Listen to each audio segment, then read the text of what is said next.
dihinakan oleh khianatan, dihinakan oleh penganiayaan.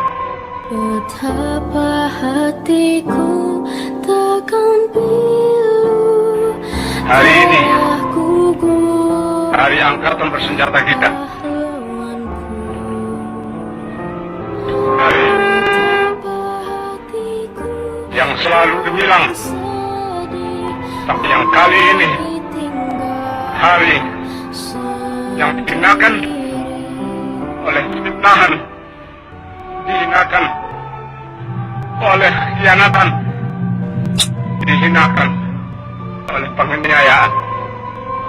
Tragedi G30 SPKI yang berlangsung tanggal 30 September 1965 merupakan sejarah kelam bangsa Indonesia.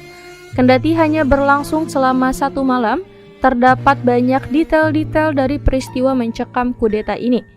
56 tahun yang lalu, gerakan G30 September PKI memakan korban sejumlah jenderal TNI Angkatan Darat yang terjadi pada 1965. Tepat tanggal 1 Oktober dini hari, pasukan Cakrabirawa di bawah pimpinan Letnan Kolonel Untung memulai aksinya dengan melakukan aksi penculikan terhadap 7 jenderal. Pasukan Cakrabirawa bergerak dari lapangan udara menuju Jakarta Selatan. 7 jenderal dalam peristiwa memilukan itu adalah Letnan Jenderal Anumerta Ahmad Yani, Mayor Jenderal Raden Suprapto, Mayor Jenderal Mastisto Darmo Haryono, Mayor Jenderal Siswondo Parman, Brigadir Jenderal Donald Ishak Panjaitan, Brigadir Jenderal Sutoyo Siswodiharjo, Lete Pierre Andreas Tendean. PKI beralasan para jenderal itu akan melakukan kudeta terhadap Presiden Soekarno melalui Dewan Jenderal.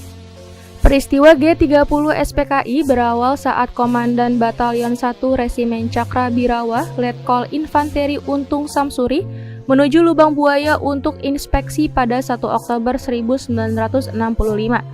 Untung memimpin upaya kudeta yang akan mengubah garis sejarah. Kudeta yang awalnya diberi nama Operasi Takari itu diubah di saat akhir menjadi Gerakan 30 September agar tidak berbau militer. Untung mengatakan Ketua Sentral Komite Partai Komunis Indonesia atau PKI, DN Aidit memerintahkan agar pelaksanaannya ditunda menjadi 1 Oktober sampai pasukan siap dan lengkap. Menjelang pelaksanaan, nama mantan Wakil Presiden Muhammad Hatta dicoret dari sasaran. Tujuannya untuk menyamarkan kudeta sebagai konflik internal. Untung membagi eksekutor ke dalam 3 satuan tugas. Satgas Pasopati pimpinan Letnan 1 Infanteri Abdul Arif dari Resimen Cakrabirawa bertugas menangkap 7 jenderal yang jadi sasaran. Satgas Bima Sakti dipimpin Kapten Infanteri Suradi Prawiro Harjo dari Batalion 530 Brawijaya bertugas mengamankan ibu kota dan menguasai kantor pusat telekomunikasi dan studio RRI Pusat. Terakhir, Satgas Pringgodani di bawah kendali Mayor Udara Sujono bertugas menjaga basis dan wilayah di sekeliling Lubang Buaya yang rencananya akan jadi lokasi penyanderaan para jenderal. Usai memeriksa kesiapan di Lubang Buaya, Untung bersama bawahannya Kolonel Infanteri Latif bergerak ke gedung Biro Perusahaan Negara Areal Survei atau PENAS di Jalan Jakarta Bypass Jakarta Timur. Sehari-hari gedung itu disewa Angkatan Udara, namun di malam senyap itu Sujono menyiapkan gedung PENAS sebagai sentral komando atau Cenko 1 untuk memantau jalannya operasi penangkapan para jenderal. Julius Bohr mencatat, operasi penculikan di bawah Untung direncanakan secara serampangan. Jumlah pasukan kurang dari 100 personel, jauh dari diharapkan mampu memantik revolusi. Selanjutnya apa yang dikhawatirkan Untung pun terjadi. Penculikan berubah jadi serangan berdarah.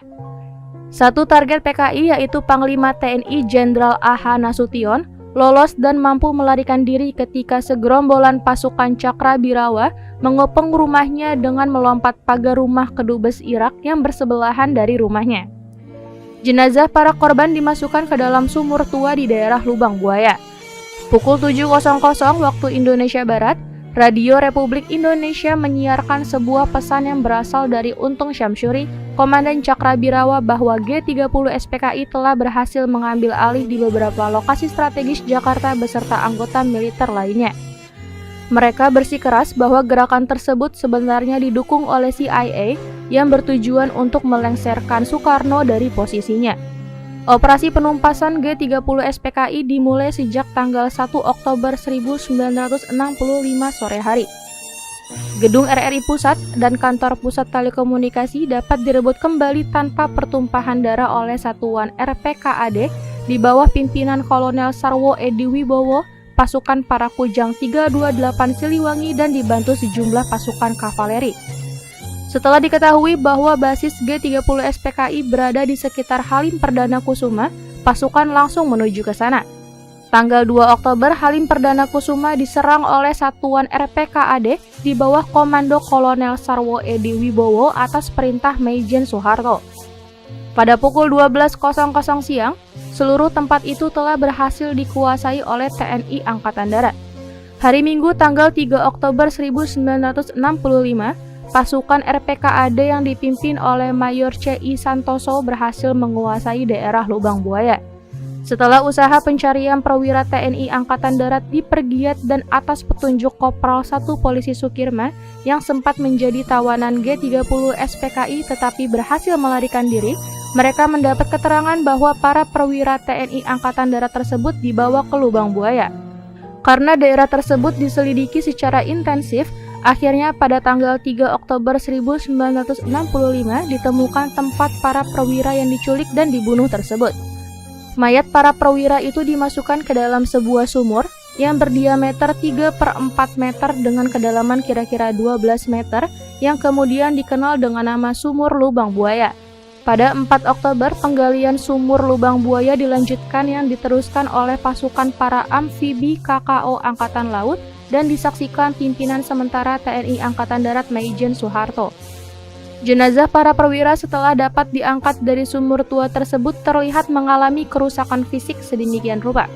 Ini menjadi saksi bisu bagi bangsa Indonesia betapa kejamnya siksaan yang mereka alami para pahlawan revolusi itu sebelum wafat.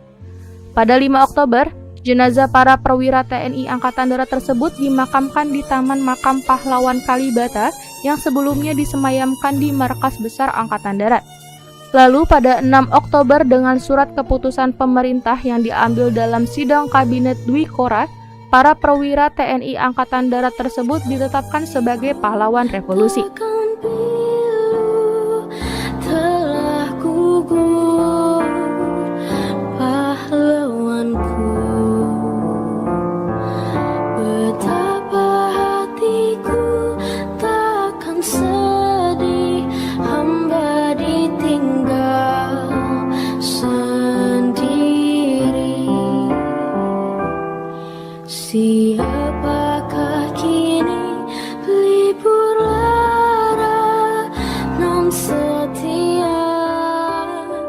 Demikian berita update terkini dan nantikan update berita lainnya hanya di kanal YouTube tribunbanten.com. Jangan lupa subscribe, like, komen, dan share.